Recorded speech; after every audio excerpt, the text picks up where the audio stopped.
always be true.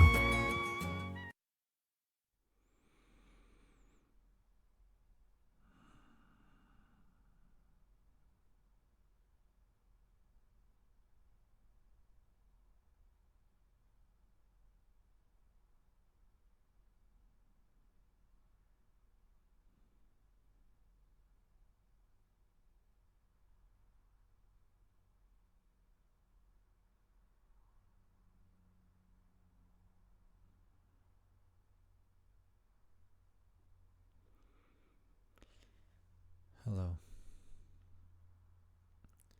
and welcome again to the Always Be True podcast.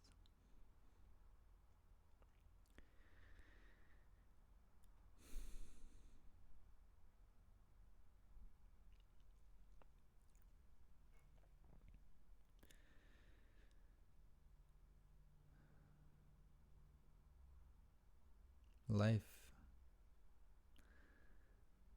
is not always so easy.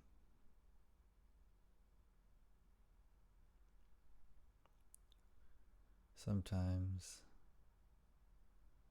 it doesn't go the way we planned. And sometimes the way that we planned it doesn't feel so good. Since my last episode,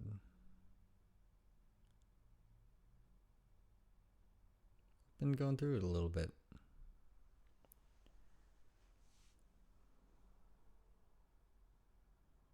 And I actually found myself today finding peace in listening to the first episode of this podcast, listening to my own voice.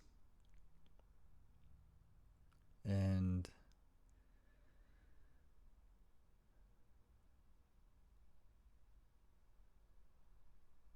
currently I'm in a stage of my own life where I'm needing to orient myself to myself, find my own intuition, find my own way, listen to my own system, design my own life.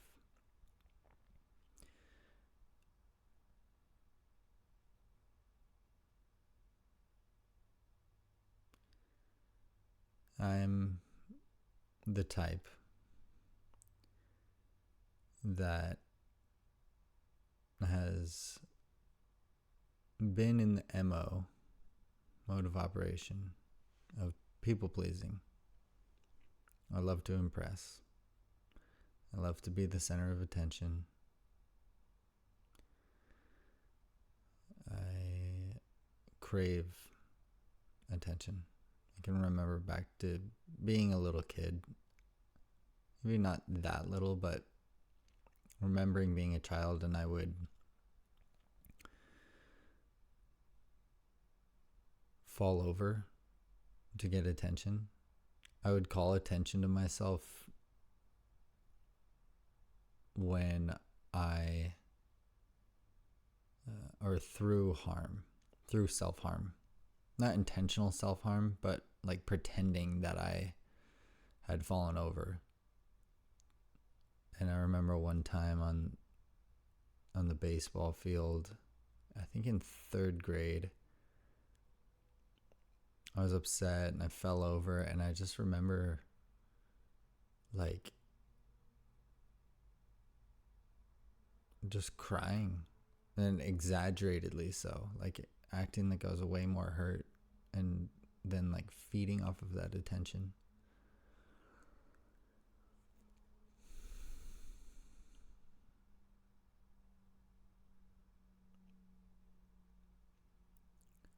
So I've really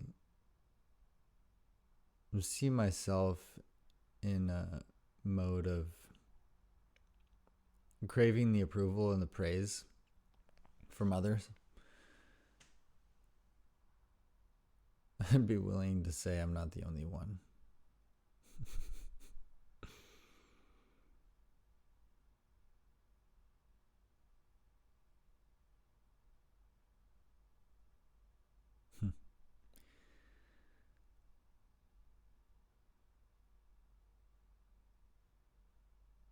it's almost hard to speak sometimes because, especially within this mode of speaking the truth, trying to find the truth, always being true, there are so many ways of viewing the world. There's so many lenses to see things through. The lens of success, the lens of health, the lens of spirituality, the lens of... It's almost like the end is the beginning, and the beginning is the end. The more information you collect, the more you realize you need to collect, or the more meaningless it becomes.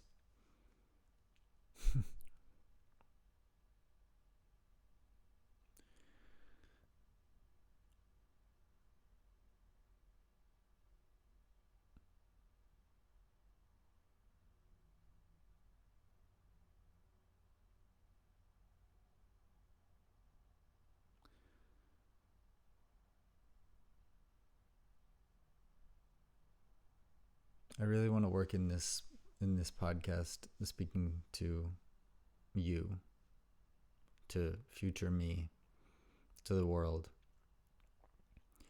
to be as close to the truth as I possibly can be. This is episode 4. And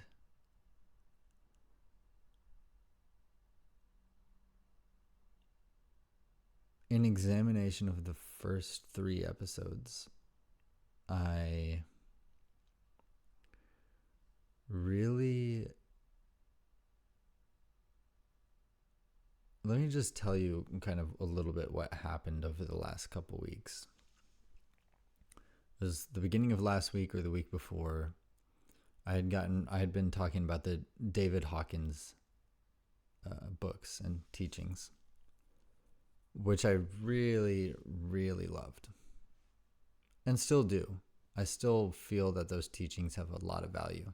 And in episode 1 and 2, I spoke about, I had referenced these teachings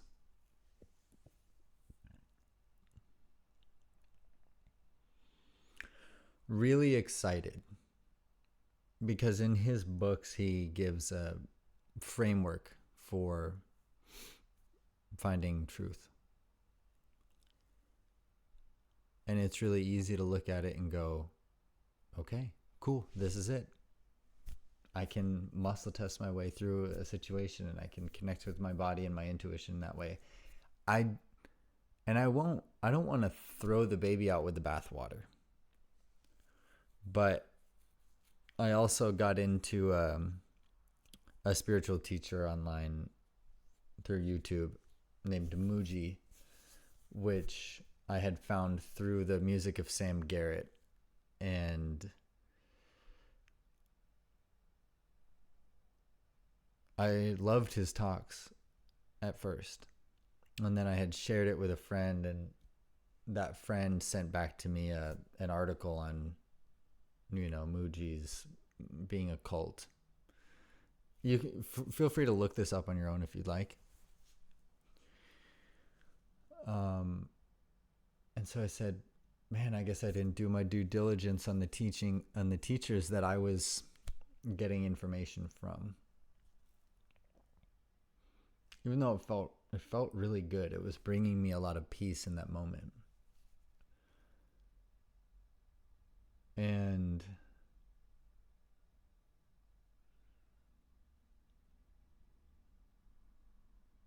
I went further and further into those teachings and really started to kind of construct a framework of how I was viewing the world within that. And so after I had gotten this other viewpoint of Muji, it wasn't necessarily that I threw it all out right away. I just walked a little bit more carefully. And I decided to go do some further research into David Hawkins. And I found a whole book that was written called Power versus Truth.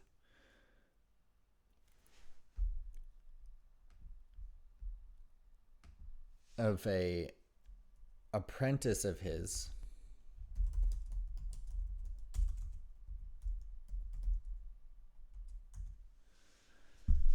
who studied with him.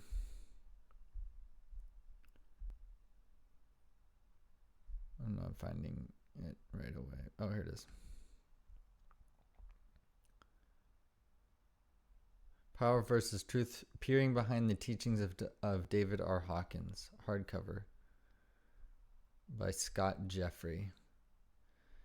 In their quest for meaning and higher truth, many people seek out a teacher or a path. The longing for higher consciousness, spiritual growth, and a connection to God directs us to someone or something we believe can provide answers and point the way. Power versus Truth examines the teachings of David R. Hawkins, a psychiatrist turned guru who claims to have discovered a bulletproof method for discerning the absolute truth about anything. He heralds his muscle tests for truth as the most important discovery in mankind's history. A few of today's spiritual luminaries agree, singing the praises of Hawkins' bestseller, Power versus Force. Wayne Dyer, an outspoken promoter of Hawkins' work, called it the most important and significant book I've read in the past 10 years. Power versus Truth examines Hawkins' claims, his teachings, and his muscle test for truth, deconstructing them for serious students dedicated to discovering higher consciousness. This work invites readers into an honest conversation that contemplates challenging questions. Is it fair to question the validity of Hawkins' claims? Are there characteristics inherent in the Hawkins community that place it in danger of becoming a cult? Is it possible that some students following Hawkins' path are experiencing dissociation, life repression, and other mental disorders? Written by Hawkins' authorized biographer, formerly one of his most devoted and outspoken students, Power versus Truth is a brave examination of Hawkins' life and works, including revelations uncovered during the research for Hawkins' biography. This book offers an intimate and sobering look at the teachings that have captivated tens of thousands of students worldwide. I've only read a little bit of the book so far. I haven't read Power versus Truth yet, but I took a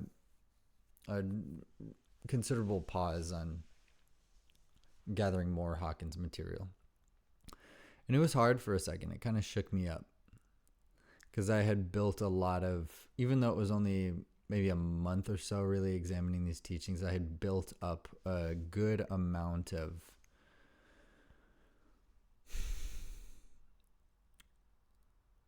a solid house of cards, let's say that.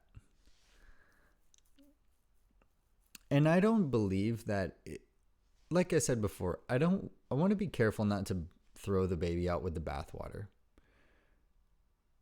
And I encourage you to read his material because it makes sense and it's very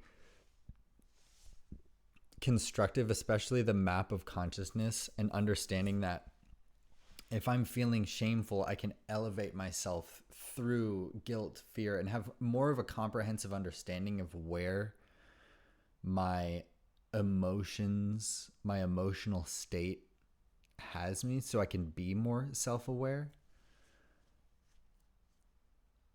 But understanding too that for me,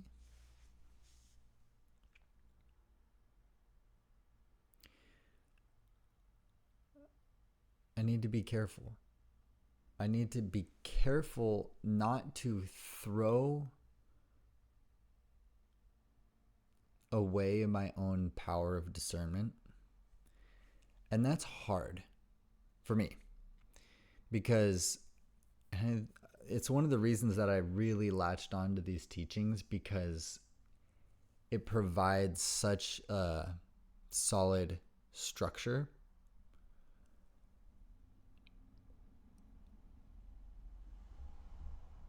You know, no one gives you a handbook to reality in the universe. We're all kind of out here just trying to figure it out. We have more resources than we've ever had to be able to find our way.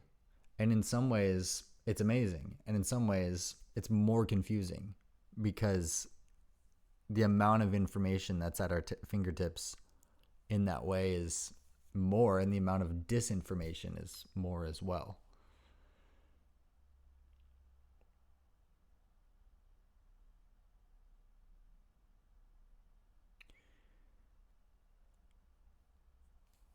And the mode of self-examining within this process,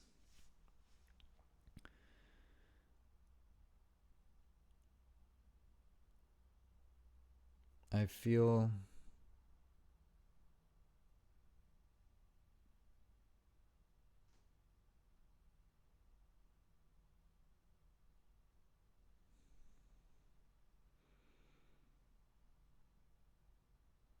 that it has been a gift to allow me to grow more in understanding how to go about finding truth, and to focus less on the content of what is truth, but more on the process for how it is that I am finding it. And I see within myself a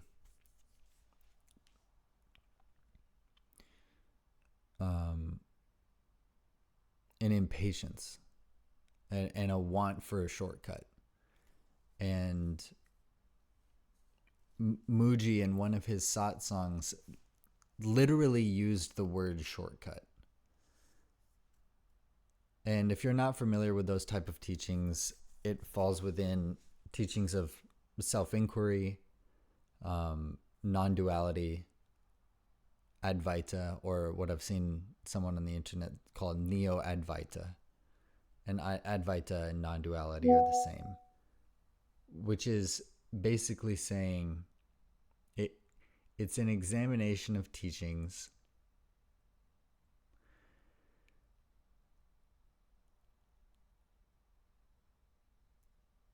which also Hawkins is disseminating through his books, that ultimately love is the only real truth. That the only tangible, real essence of life and of God is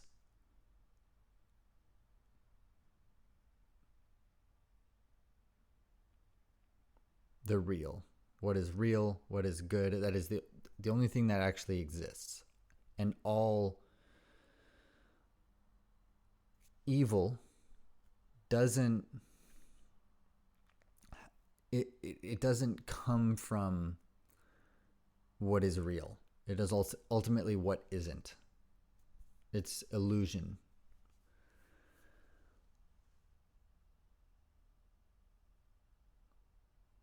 But then if someone's captivated by illusion and then they go out and do something and take action based on illusion, then that's obviously something real that happened that caused a result, a negative result, a consequence. So we can be led astray. And it's interesting to go deeper into this because I feel like one teacher could lead a certain individual astray and then lead another person right on track. The same teaching from the same individual could have one person, within the phenomenology of it all, one person, being totally thrown off and another person being enlightened. And one of the things it speaks to is being really respectful of where the person is at. So these teachings, for me, that I was examining of Muji and David Hawkins, and it provided for me a really like it was like, okay, here's how you do it. Like, here's enlightenment. There you go. Here's what you're here to do, spiritual evolution. Don't care about, necessarily the content of your life so much, and just self-inquire. Just focus on who you are. Who is the I that is seeing? Who is the witness consciousness that perceives everything else? And I believe that ultimately that self-inquiry is where we're headed in the evolution of consciousness, and to be really careful to not spiritually bypass ourselves. To be careful to not just check out and if I arrive to a place thinking that I'm getting enlightened because I have no preference on what happens, then I can just zombify myself and turn into kind of like a zombie, basically, that any other force could come in if there's no discernment on and proceeding with caution through the world, and just I'm okay with whatever happens to me. Then it could be that we get captivated by something that may not be good for us.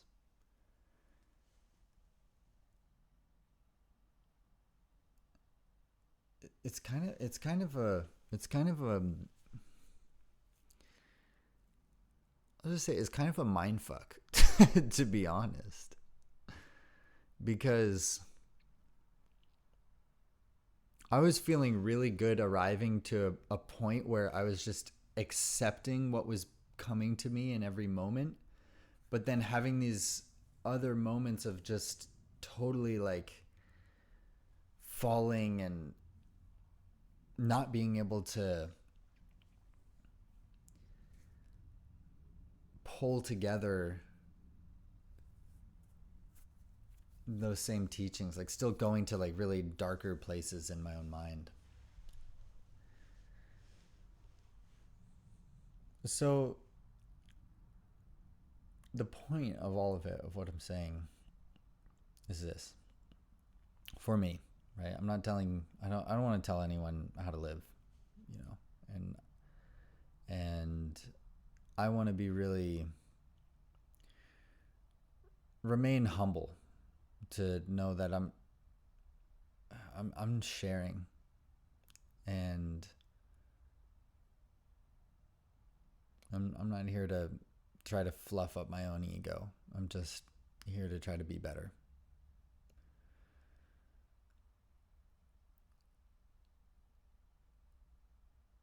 For me, stepping forward carefully, not being worried, not being overly cautious, but having healthy caution.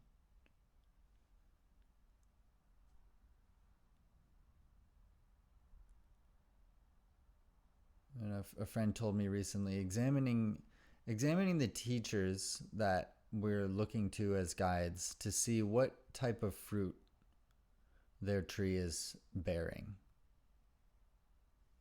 And really looking. And it might take a full season to really see what that fruit is.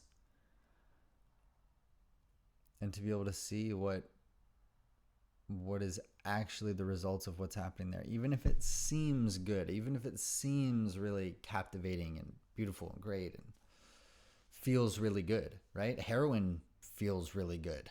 But look what happens there.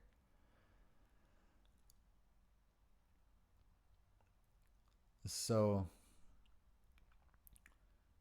just having more care. Careful where I step. And bringing in the balance of stepping forward, being able to take risks and have faith.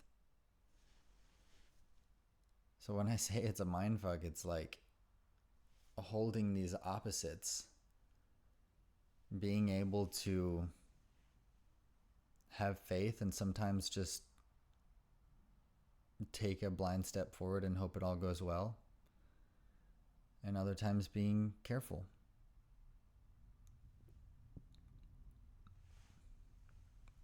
Being mindful. Being mindful in the world as I practice mindfulness, which is almost seeking no mind. Working to care infinitely, to have a lot of care moving through life, but to not mind about results. And that was a big distinguish for me recently, is especially in practicing self-inquiry. And if you're not familiar with that level of self-inquiry, it's ultimately getting your seat of consciousness behind all of the other stuff that you declare as you, right? So I'm Derek, I'm in this body, I have my story, I have my emotions, I have my things that I like and I don't like, I have my issues and my problems and my challenges and everything. But the I that sees the witness of all of that I have, the true I of me, is like behind all that. And behind that I is the supreme I, the great I am, which is God,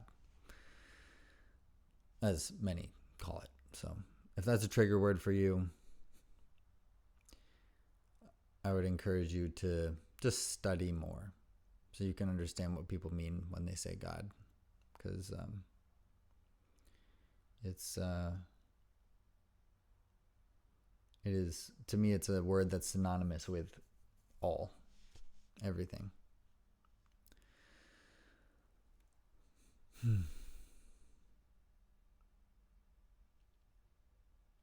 So yeah, I've learned a lot, and sometimes life just kind of knocks you, shakes you up a little bit so you can grow and learn more. And sometimes it's not just a gradual growth, but you grow and you're going along, and then all of a sudden you do a rapid spike in maturity in yourself. And through that process, and really trying to find ground and trying to figure out what's right, I kept wanting to grab at more other teachings and kind of learn more. And I love going to work and just putting my headphones on and listening to like a good podcast or like a good book or something like that that's gonna like enrich me spiritually. I'm super into spiritual growth and everything and personal development. But I found that a lot of these things were just kind of like making me feel either really stressed out or empty. I started listening to Be Useful by Arnold Schwarzenegger. And this is kind of like the polar opposite of David Hawkins. David Hawkins is very like, if his philosophy were to be summed up in a short, he even uses some of these words. Sometimes he says, moving through life in a yin position, yangfully. So what he's saying is to be yang, as in like straight, direct, non-moving, in the fact that the way you move through life is I receive what is coming to me. I receive what is given to me. I'm not working to force my way and like achieve and like try to make results. I receive and then respond to what life is presenting me in the moment, and be very consistent in staying that way. And kind of, it's like going with the flow, but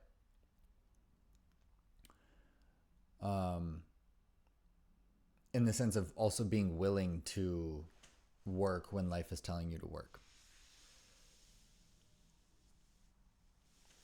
Arnold Schwarzenegger is a very yang lifestyle.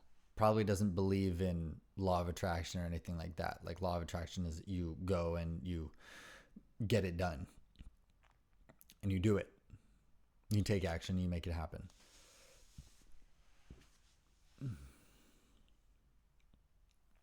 So, but what happened for me is I just started reading or listening to. Usually when I say reading, I mean listening to. I listen to audiobooks. And I just found myself feeling like shit. I was just like going back to a place of, you're not doing the best that you can do. You're not living up to the highest potential. You're not living up to, you could be setting better standards for yourself. You could be doing way better, and getting back into that ugly cycle of just shame and guilt.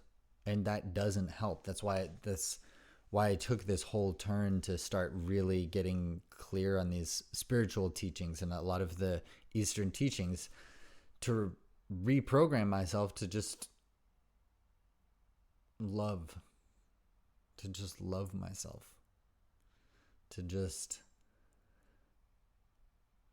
remind myself that it's okay.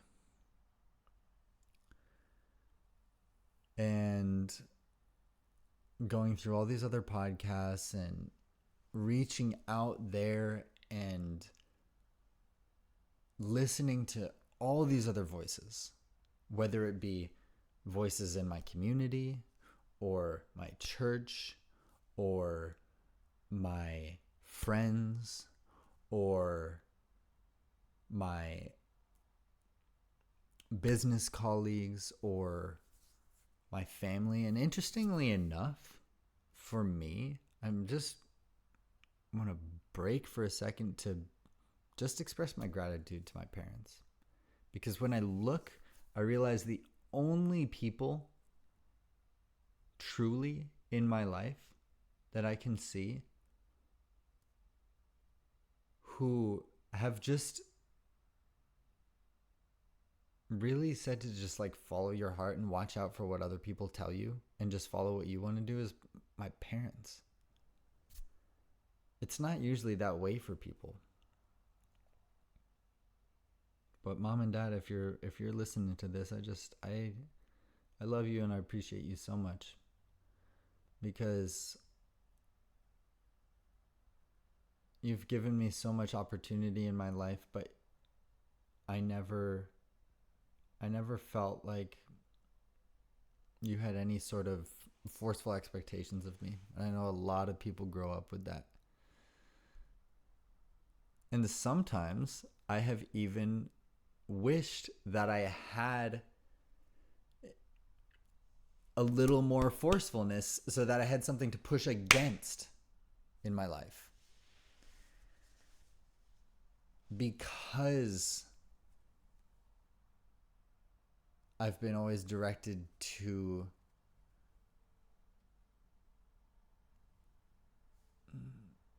see what is best for me. Maybe. I don't know. For me, I struggle with trying to know what's right. And I want to just please the world. And there's certain things that I want.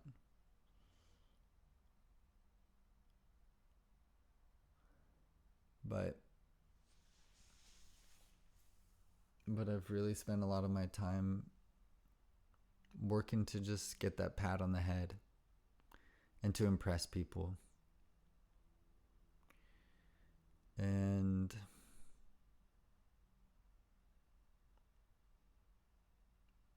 it sucks when you realize your MO doesn't work. Or it just hurts you. It's not authentic or genuine.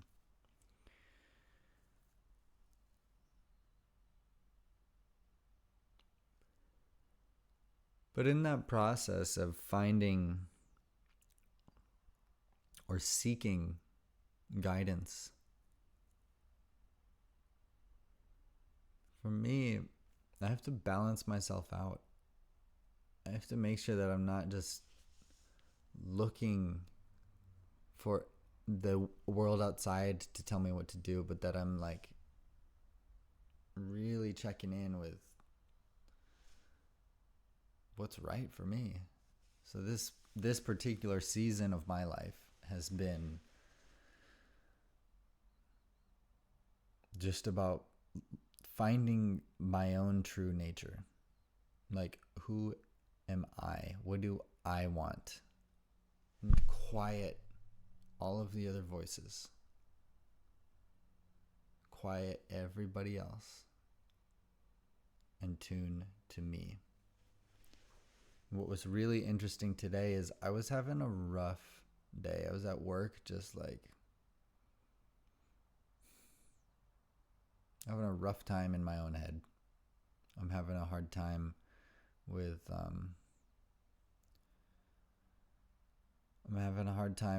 with a personal thing. And I'm feeling like right now it's not something that needs to be shared on here, but in some future podcasts I will speak about it, but it's not the time right now. But something that's really shaken me to my own core and caused me to self-examine. And the things that I can say about it right now is it has to do with the very foundations of my life. And trying to find my way in the world.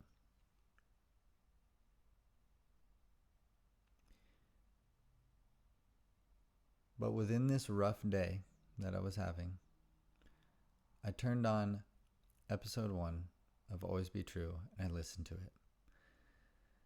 And it made me feel a lot better.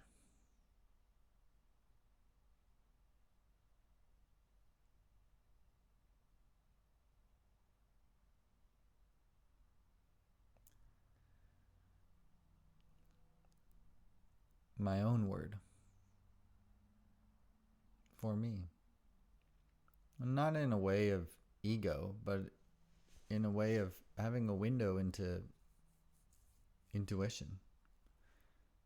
This phrase, you are the one you've been looking for.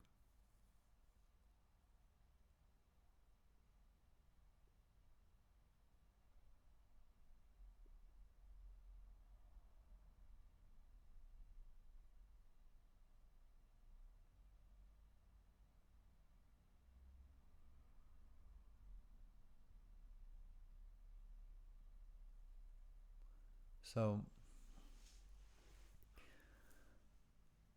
I want to speak to you. You who is listening.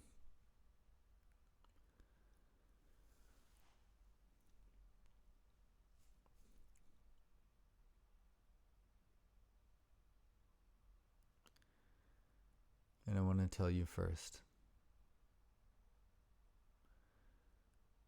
you're not alone.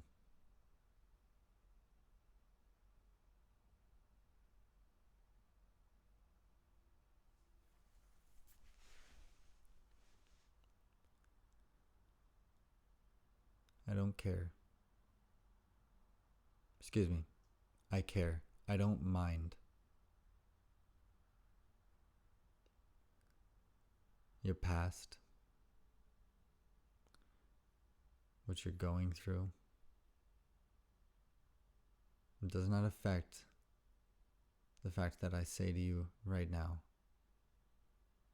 I care about you. I do not mind what you've done or who has hurt you or what you're going through. It does not affect your value. I care about you. I want you to be happy.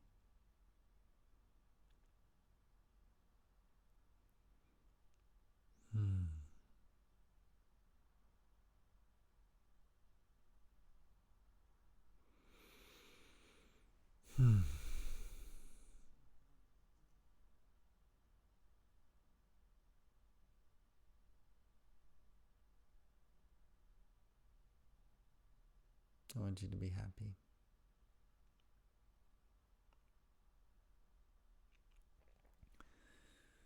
And just take a moment, wherever you are, to just sit right here. Maybe you're listening to this and you're doing something, and that's okay too. But just quiet all the voices in your head.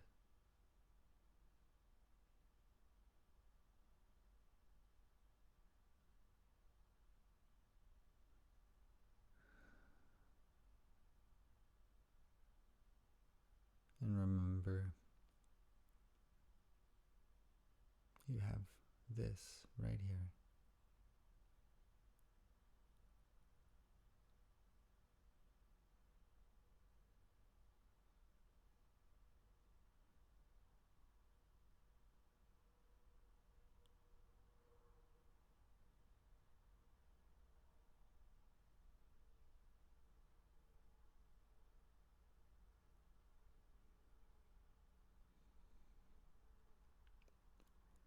You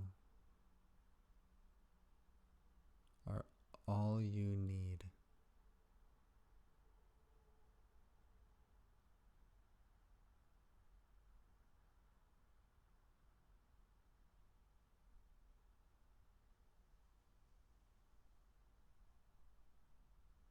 You're okay.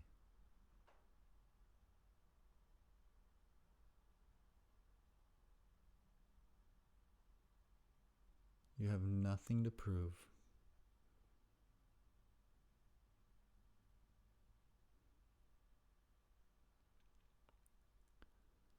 Let inspiration drive you today.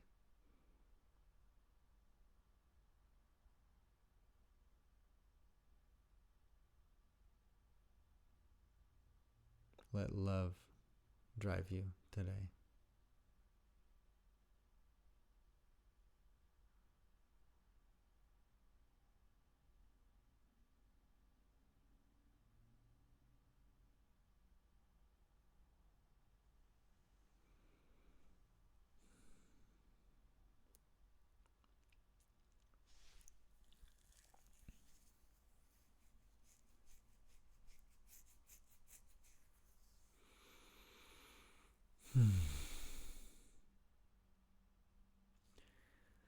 So,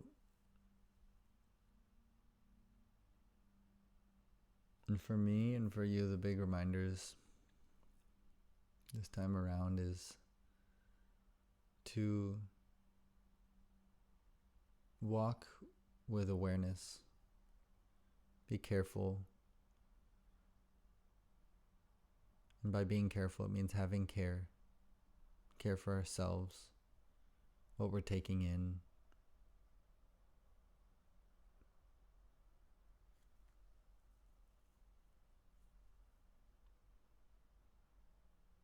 And careful on who we listen to. Not necessarily to write it off right away. Not necessarily to put up an impenetrable wall.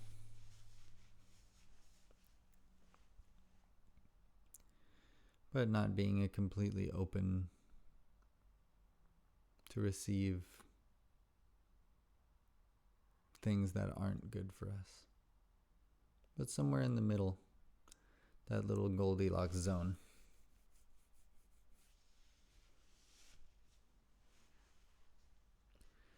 To tune ourselves to ourselves.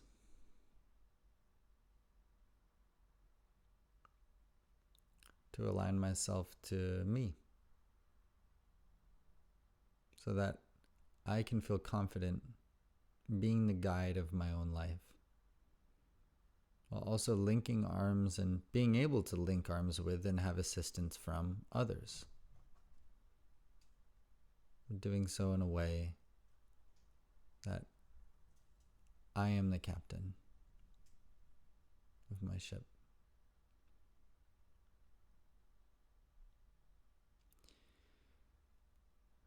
When I say I also mean you. And when I say you, I also mean me.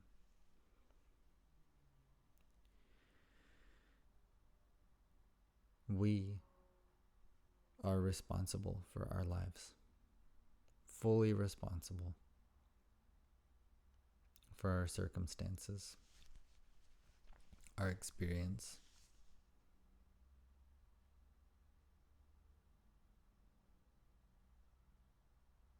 our perception. We are responsible.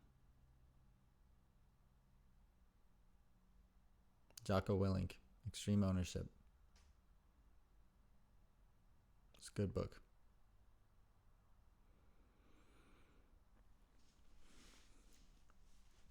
So I want to thank you for listening, and thank you for receiving too. It's been a little bit since episode 3. I'm running on, it's almost the end of February, and this will be episode 4, so it's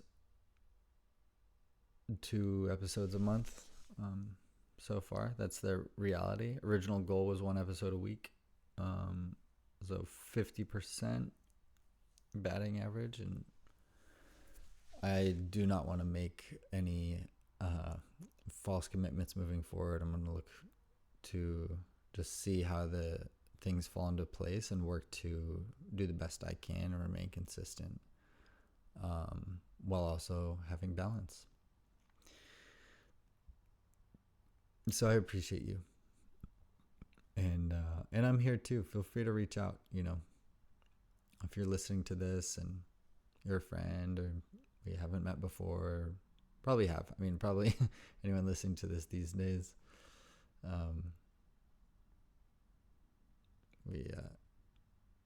But who knows? And you could be listening to this years from when I'm recording this now. But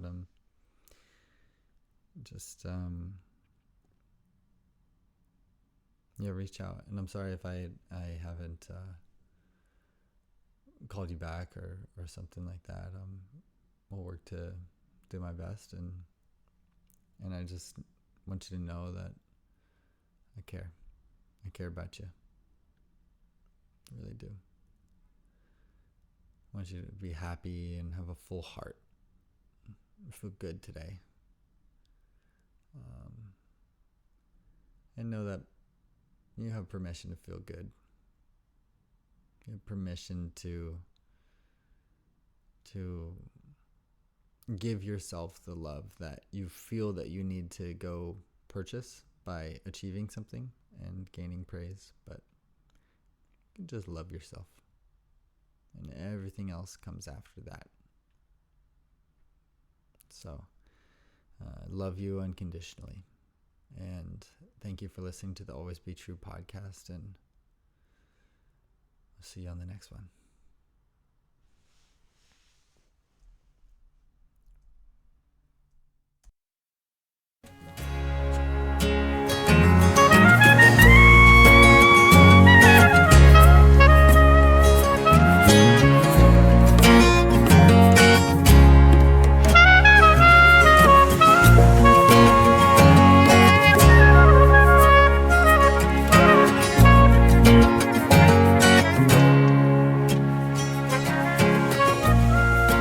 Always be true.